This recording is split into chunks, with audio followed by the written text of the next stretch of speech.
어, 여러분 노아의 홍수 전에 이 땅에는요 많은 사람들로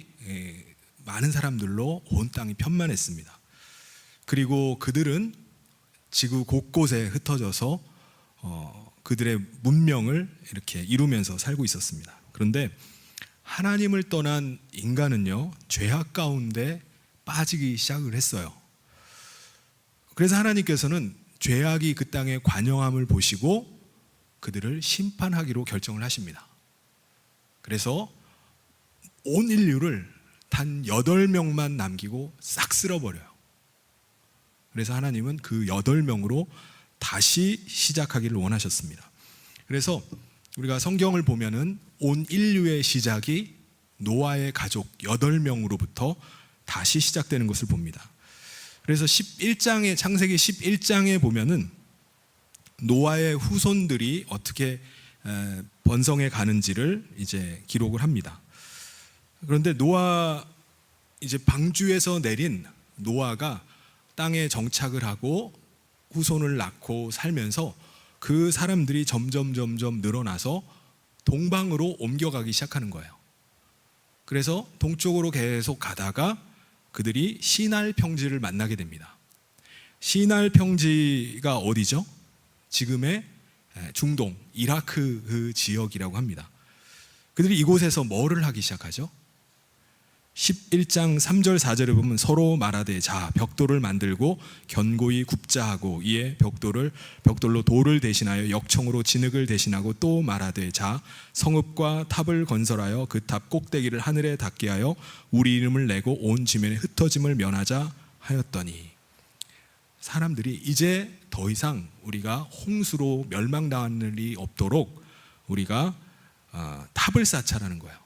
그리고 우리가 사는 도시를 건설하자라고 해서 도시와 지구라트라는 그 신전 탑을 만들기로 합니다. 그래서 우리가 다시는 흩어짐을 당하지 말자. 근데 하나님께서는 방주에서 내린 노아에게 뭐라고 명령하셨죠? 9장 1절 19절에 보면은 너는 아들들을 낳아서 생육하고 번성하고 온 지면에 흩어지라고 이렇게 말씀하셨습니다. 근데 그들은 우리가 흩어지지 말고 뭉치자, 우리가 흩어짐을 면하자라고 하는 것입니다. 그래서 그들은 그 흩어짐을 면하기 위해서 도시를 만들고 그곳에서 지구라트라는 탑을 이제 쌓으려고 했던 겁니다. 완전히 하나님의 뜻에 정면으로 도전하는 거잖아요. 하나님은 분명히 흩어져라 라고 했는데 안 된다, 흩어지면 안 된다 라고 하면서 그들은 거대한 연합체를 구성하려고 했습니다. 그래서 하나님께서 그 인간들이 만든 그 탑을 보시기 위해서 내려오셨다라고 이렇게 성경은 말합니다. 그리고 그것을 보신 하나님께서 내린 결론이 뭐죠? 6절에 보면은 여호와께서 이르시되 이 무리가 한 족속이요 언어도 하나이므로 이같이 시작하였으니 그 후로는 그 하고자 하는 일을 막을 수 없으리로다.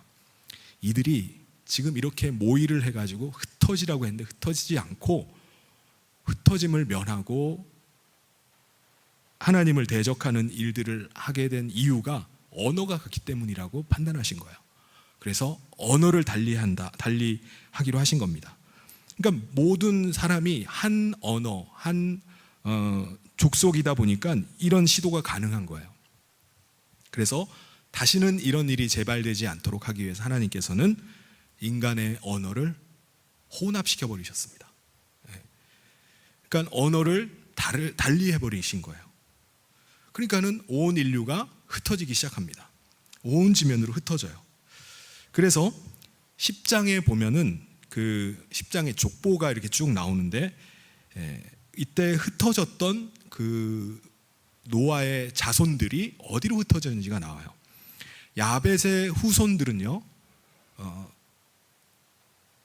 아라랏산 북서쪽, 그러니까 유럽과 터키 지역으로 이렇게 흘러 들어갑니다.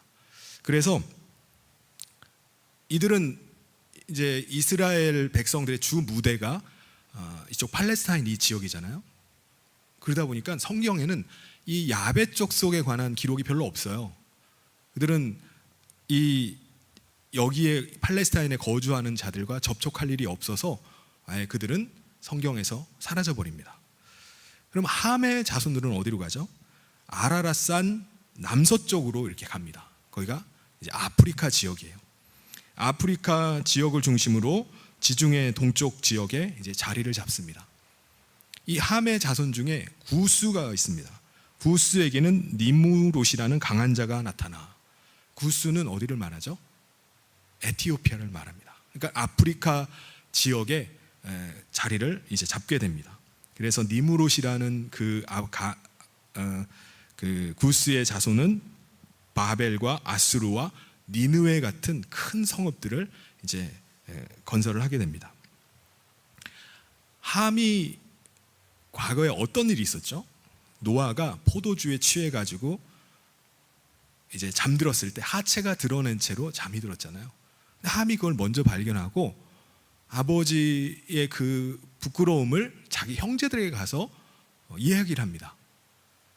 그러니까 셈이랑 야벳이 가가지고 얼굴을 돌린 채 아버지 하체를 이제 덮어주는 일이 벌어져요. 아버지가 그 뒤에 그걸 알고서 셈은 축복을 하고 함은 너는 다른 형제들의 종이 될 것이다 라고 저주를 내려버립니다. 그 일로 결국은 가나안은요 하나님을 떠나서 하나님을 대적하는 자들이 돼요. 죄 가운데 살아갑니다.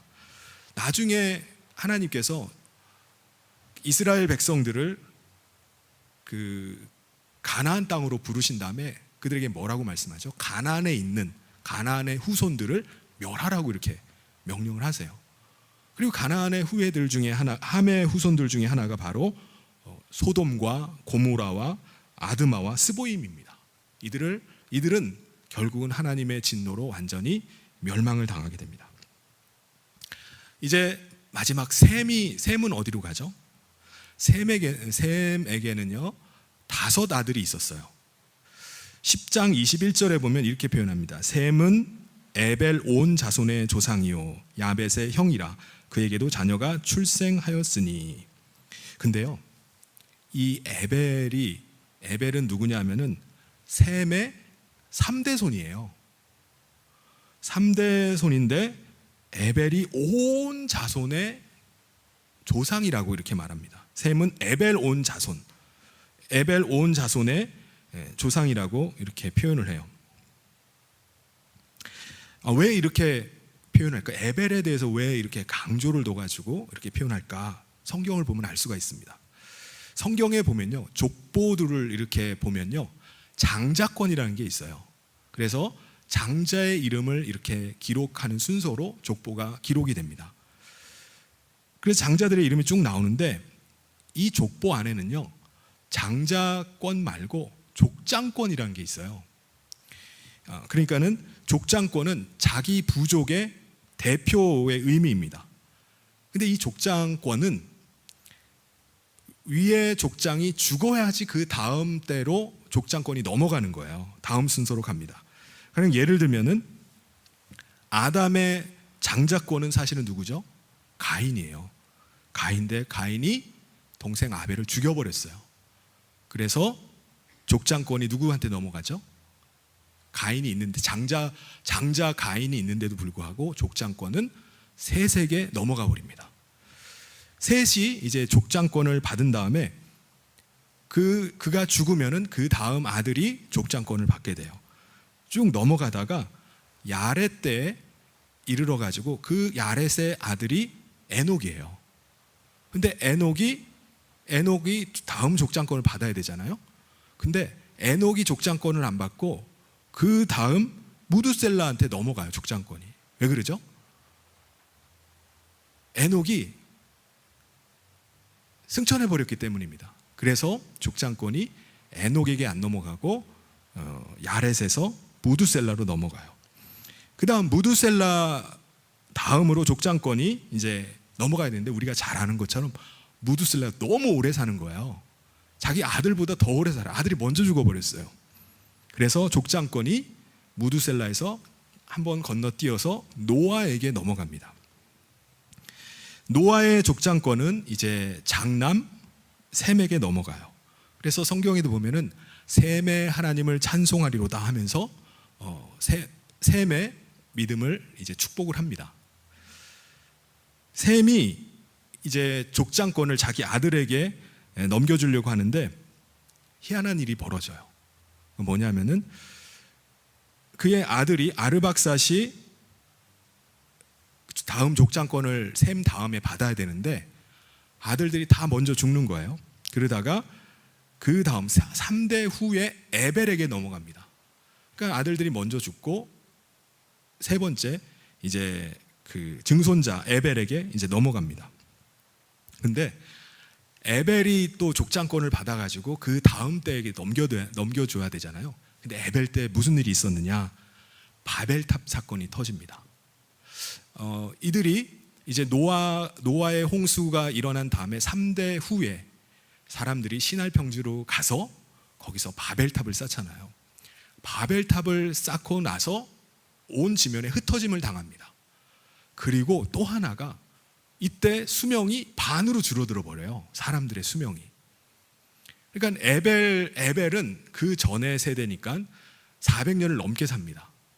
근데 그 다음 때 에벨의 자식들부터는요 다 200살이 못 돼가 다 죽어버려요. 그러니까 아버지가 제일 오래 사는 거예요.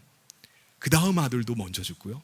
그 다음 아들이 또 먼저 죽고 4대, 5대, 6대 아브라함까지 내려가는 거예요. 아브라함조차도 자기 조상 에벨보다 먼저 죽어요. 그러면 그래서 성경은 후손들이 보기에도 이 에벨이 정말 대단한 사람이에요. 에벨이 살아도 너무 오래 산 거예요. 지금 6대째 후손들보다 더 오래 살아요.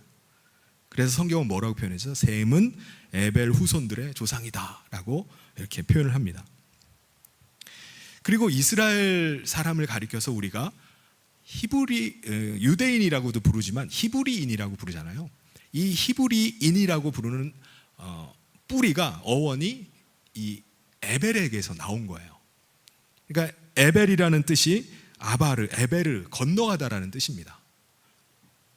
그래서 이스라엘을 에벨의 후손, 건너온 사람들이라고 해서 동쪽에서 팔레스타인으로 건너온 사람들, 이제 히브리인이라고 부른 것입니다. 근데 창세기 10장 25절에 가서 보면은 이제 에벨에게 두 아들이 나와요. 벨렉과 욕단이라는 아들이 나옵니다. 근데 이 벨렉과 욕단 때에 땅이 나뉘었다고 말해요. 아까 말씀드렸던 것처럼 이 에벨 때에 바벨탑 사건이 터지죠. 그러니까 사람들이 다 흩어지게 됩니다. 서쪽으로 가는 사람이 있고 동쪽으로 가는 사람이 있어요. 두 아들 중에 벨렉이라는 장남은요 서쪽으로 갑니다. 그리고 욕단이라는 아들은 자손들을 이끌고 동쪽으로 이동을 해가요. 그래서 창세기 10장 30절에 보면 그들이 거주하는 곳은 메사에서부터 스발로 가는 길에 동쪽 산이었더라. 벨렉의 후손은요 이제 장자죠. 그 사람들은 이곳 그 서편으로 가고, 욕단의 자손들은 동쪽 산을 따라서 계속해서 동쪽으로 가서 스발까지 간다고 말합니다. 스발. 이게 어디냐면 시베리아예요. 이게 시기적으로 바벨탑 사건이 터진 다음에 사람들이 동쪽으로 가서 정착을 하는데 이때가 BC 2330년 경이에요. 이게 우리나라의 어느 시대죠? 고조선 시대예요. 고조선이 세워질 때의 시기랑 겹쳐요. 그래서 그들이 이제 동쪽으로 갈 때 다른 언어를 가지고 갔겠죠. 그래서 그들이 언어가 달라지면서 동쪽으로 갔던 사람들이 글자를 만들어내요. 이게 무슨 글자죠? 한자입니다. 한자. 우리는 한자를 중국 사람들, 한족이 만든 걸로 생각하는데 한자는 동이족이 만든 거예요.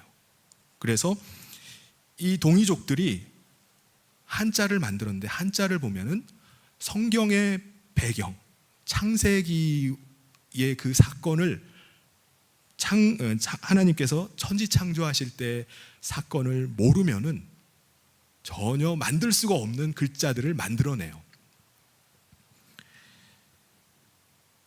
왜 이들이 한자, 글자 속에다가 성경의 이야기들을 담았을까요? 그것은 그들 후손들에게 우리는 하나님의 백성이다, 우리는 하나님을 섬겨야 된다라는 것들을 그 글자 속에 담아서 후손들에게 남기려고 했던 것입니다. 예를 들면은 선역 서자가 있어요. 한일자를 거놓고 사람인을 해놓고 그 다음에 입구자를 쓰는 게 선역 서잖아요. 이게 무슨 의미일까요? 한 사람이 한일자에다가 사람인이 울타리 안에 있어요. 이게 누구죠? 아담 한 사람이 에덴 동산 안에 있는 것이 선역 서자입니다. 아담이 혼자 있는 것이 좋지 못하여 하나님께서 누구를 붙여주셨죠? 여자를 붙여주셨습니다.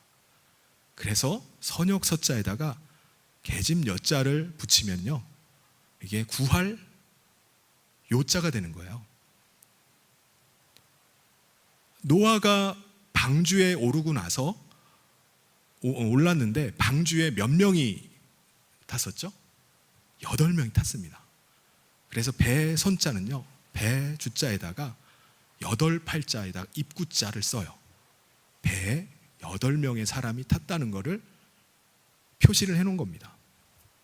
이 외에도 어마어마하게 많은 글자들 속에 창세기의 이러한 배경들을 모르고는 전혀 알 수가 없는 글자들이 한자예요. 이 욕단의 후손들에 관한 이야기는요, 우리 다음에 우리가 같이 한번 나눠보고요. 이 에벨의 족장권은 어디까지 내려오느냐? 자손들이 다 죽게 되잖아요. 먼저 에벨이 너무 오래 살아요. 400년 이상을 먼저 살고 나머지는 다 200년 아래로 다 죽다 보니까 5대, 6대 아브라함까지 족장권이 내려오게 됩니다. 이제 아브라함이 자식을 낳지 못하면은 셈족의 대는 끊어져 버리는 상황입니다. 그 문제를 11장 29절 30절에 이렇게 말씀해요. 아브람과 나홀이 장가들었으니 아브람의 아내의 이름은 사레며 나홀의 아내의 이름은 밀가니 하란의 딸이요 하란은 밀가의 아버지이며 또 이스가의 아버지더라. 사레는 임신하지 못함으로 자식이 없었더라. 만약에 아브람조차 자기 먼 할아버지 에벨보다 먼저 죽는다 그러면은 이제 아브라함의 족장권은 아들에게 못 넘어가고 끝이 나버립니다. 대가 끊어져 버리는 거예요. 셈족은 이제 여기서 끝이 나버리는 겁니다. 당시 아브라함이 살았던 곳이 어디죠? 갈대아 우르입니다. 시날 평지예요.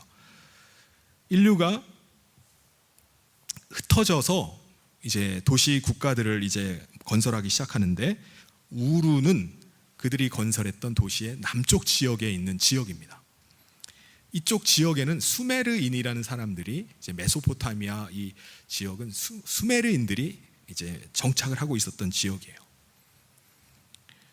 나중에 우르 왕조가 바벨론이 일어나면서 바벨론에 의해서 멸망을 당하는데 아브라함은 우르 왕조 마지막 때에 그 지역 갈대아 우르에 머무르고 있었던 겁니다. 이 아브라함의 아버지가 누구죠? 데라잖아요. 데라는 성경에서 무슨 일을 하는 사람이라고 나오죠? 우상을 만드는 사람이었습니다. 하나님을 섬기는 셈족의 후예이고 조상 에벨이 아직도 살아있어요.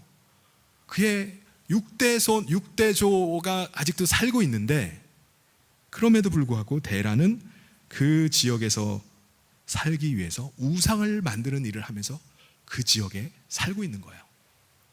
생업이죠. 생업. 먹고 살기 위해서 우상 만드는 일을 하는 겁니다. 그때 어떤 일이 일어나죠? 1절에 보면 오늘 이제 읽은 말씀입니다. 여호와께서 아브라함에게 이르시되 너는 너의 고향과 친척과 아버지의 집을 떠나 내가 내게 보여줄 땅으로 가라. 하나님께서 아브라함에게 나타나셔서 말씀하는 거예요. 너는 고향과 친척과 아버지의 집을 떠나 내가 내게 보여줄 땅으로 가라. 그 땅이 어디죠? 가나안 땅이에요. 가나안 땅. 하나님께서는 하나님을 버리고 우상을 만들고 세상 사람들과 섞여서 같이 살고 있었던 이 아브라함을 부르신 거예요. 불러내셨어요. 너는 그 땅을 떠나야 된다. 그리고 너는 내가 약속한 땅으로 들어가야 된다. 너가 그 땅에 들어갈 때 내가 너에게 복을 주겠다라고 명령하신 겁니다. 하나님께서 복 주시기로 약속하신 복은 뭐죠? 2절 3절에 나옵니다. 내가 너로 큰 민족을 이루고 내게 복을 주어 내 이름을 창대하게 하리니 너는 복이 될지라. 너를 축복하는 자에게는 내가 복을 내리고 너를 저주하는 자에게는 내가 저주하리니 땅의 모든 족속이 너로 말미암아 복을 얻을 것이라 하신지라. 놀라운 축복을 약속해요. 지금 자식이 없는데 하나님이 큰 민족을 이루고 너로 모든 백성들이, 민족들이 복이 되게 하겠다. 너의 이름을 창대하게 하겠다라는 축복을 약속하십니다. 아브라함이 이 말씀을 듣고 어떻게 반응하죠?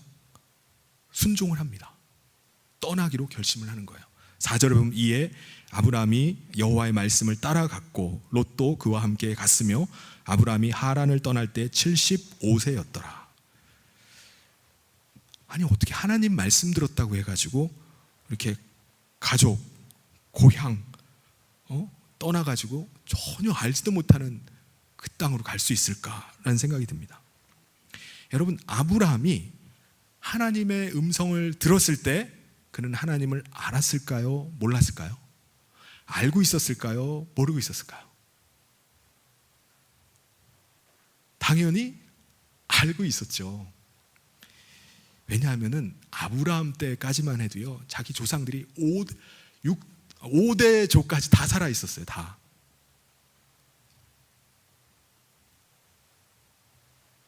심지어는요, 에벨 같은 경우는 6대 후손까지 계속 살아 있었죠. 그러니까 그들이 노아의 홍수 때 이야기들을 모르겠습니까? 그들이 바벨탑 사건을 모르겠어요? 그들은 계속해서 자신들이 알고 있던, 조상들로부터 들었던, 자기가 직접 경험했던 하나님에 관해서 계속 얘기해 줬을 겁니다. 그러니까 어릴 때부터 그런 이야기를 듣고 자라는 거예요. 우리는 하나님이 택한 사람들이다. 우리는 하나님을 섬기는 백성들이 돼야 된다. 그 할아버지들은 모두 윗대는요, 심지어는 다 노아도 오래 살았잖아요. 노아와 같은 시대를, 동시대를 살았던 사람들입니다. 그들은 노아 할아버지로부터 대홍수 사건에 대해서도 귀가 따갑게 들었을 거예요. 그럼에도 불구하고 아브라함의 아버지 데라는요, 어떻게 되죠? 갈대아 우르로 들어가서 우상 만드는 일을 하면서 생계를 이어가는 거예요. 아브라함은 아마 갈등이 많았을 것 같아요. 아버지 데라의 업을 이어받아서 나도 이 우상 만드는 일을 하면서 살 것인지, 하나님을 섬기는 백성으로 내가 이대로 살아도 되는 건지 고민이 많았을 겁니다. 그런 가운데 하나님께서 이 아브라함을 부르신 거예요. 아브라함은요, 자기에게 자식이 없다 할지라도 하나님의 약속의 말씀을 붙잡고 일어납니다. 가나안으로 떠나요. 고향을 등지고 친척을 뒤로 하고 아버지 집을 뒤로 하고 떠납니다. 아내 사레를 데리고, 그리고 자기 조카 롯을 데리고 이제 아버지 데라와 함께 이제 가게 돼요. 근데 중간에 어디에 머무르게 되죠? 하란이라는 곳에 머뭅니다. 근데 아버지는 가나안으로 안 가고 하란에 머물자는 거예요. 그래서 그들은 하란 땅에 머무를 수밖에 없었어요. 그래서 아브라함은 아버지 데라가 죽을 때까지 하란에 머무릅니다. 그리고 데라가 죽자 그는 다시 아내와 조카 롯을 데리고 가나안으로 들어가요. 그때 나이가 75세입니다. 아브라함이 비록 하란에서 잠시 지체하는 때가 있었지만 그는 하나님의 말씀을 붙잡고 아버지의 집을 떠나서 계속 약속의 땅을 향해서 나갔던 것입니다. 여러분 히브리서에 보면은 이 아브라함이 어떤 믿음으로 그 당시에 그 땅을 떠났는지에 대한 말씀이 나와요. 히브리서 11장 8절부터 10절에 보면 믿음으로 아브라함은 부르심을 받았을 때에 순종하여 장래의 유업으로 받을 땅에 나아갈새 갈 바를 알지 못하고 나아갔으며 믿음으로 그가 이방이 땅에 있는 것 같이 약속의 땅에 거류하여 동일한 약속을 유업으로 함께 받은 이삭 및 야곱과 더불어 장막에 거하였으니 이는 그가 하나님이 계획하시고 지으실 터가 있는 성을 바랐습니다. 그는 하나님의 부름을 받은 이후에 하나님의 그 계획하시고 그 지으시고자 하는 그 터를 꿈꾸기 시작했어요. 그는 비록 갈대아 우르에 살고 있고 하란에 살고 있다 할지라도 하나님이 계획하고 계시는 새로운 터, 하나님의 나라에 대한 꿈을 가지고 그걸 계속 바라보고 있었던 겁니다. 이거는 아브라함뿐만이 아니에요. 그의 아내 사레도 마찬가지입니다. 사레는 지금 임신이 안 된 가운데 있어요. 임신이 안 되는 가운데 있다 할지라도 그는 신실하신 하나님을 믿고 남편과 동행하기로 결정을 내립니다. 히브리서 11장 11절에 믿음으로 사라 자신도 나이가 많아 단산하였으나 잉태할 수 있는 힘을 얻었으니 이는 약속하신 일을 미쁘신 줄을 알았음이니라. 하나님을 신뢰하고 믿음으로 나간 겁니다. 결국은 어떻게 되죠? 아브라함은요 가나안 땅에 들어가게 됩니다. 그래서 그곳에 도착하자마자 제단을 쌓고 하나님 앞에 제사를 올려요. 7절 8절에 여호와께서 아브라함에게 나타나 이르시되 내가 이 땅을 내 자손에게 주리라 하신지라. 자기에게 나타나신 여호와께 그가 그곳에 제단을 쌓고 거기서 베델 동쪽 산으로 옮겨 장막을 치니 서쪽은 베델이요 동쪽은 아이라. 그가 그곳에서 여호와께 제단을 쌓고 여호와의 이름을 부르더니. 여러분 하나님께서는요 하나님의 말씀을 붙잡고 그 믿음으로 순종한 아브라함을 약속하셨던 대로 축복하십니다. 그로 큰 민족을 이루게 돼요. 큰 민족을 이루는 첫 시발이 뭐죠? 자기 먼저 아들을 낳아야 될 거 아닙니까? 이삭을 낳게 하시고 그로 축복의 통로가 되게 하십니다. 그러니까 무수한 하나님의 백성들이 일어나게 하는 거예요. 가나안 땅에 하나님의 백성으로 그의 후손들이 살게 하는 겁니다. 그리고 결국은 이 땅 온 인류가 복이 되는 그 셈의 후예들을 통해서 하나님의 아들이 임하시게 돼요. 놀라운 일이 일어나는 거죠. 모든 민족이 복이 되도록 이 아브라함을 통해서 하나님께서 하나님의 아들을 보내주십니다.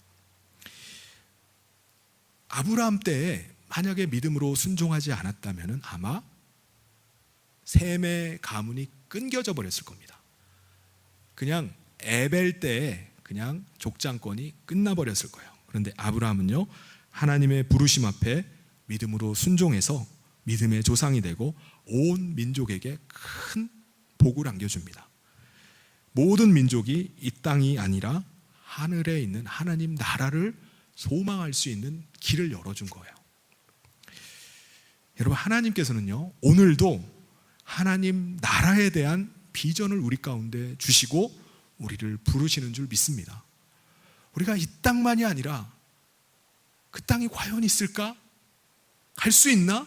내가 갈 수 있나? 라는 그런 회의적인 생각이 든다 할지라도 하나님은 우리 가운데 그 비전을 주시면서 부르시고 계신 거예요. 지금 우리에게는 하나님의 나라가 희미하게 보일 수도 있습니다. 그거는 그런 일은 있을 수가 없어. 불가능한 일이야 라고 생각할 수도 있어요. 또한 우리가 그 나라를 바라보고 그 나라를 가기 위해서 출발하기는 현실적으로 우리의 발목을 붙잡는 게 많을 수 있습니다. 많은 것을 계산하고 따지다 보니까 우리가 주저앉아 버리고 엉덩이만 들썩들썩 하다가 출발도 못할 수도 있어요. 아브라함도 마찬가지죠. 그가 생각을 너무 많이 해가지고 내가 생계를 버리고 알지도 못하는 그곳, 내가 과연 살 수 있는지 없는지도 모르는 그곳을 바라보면서 내가 어떻게 가지? 나는 어떻게 가족을 먹여 살리지? 난 뭘 하고 살지? 난 뭘 믿고 거길 가는 거지?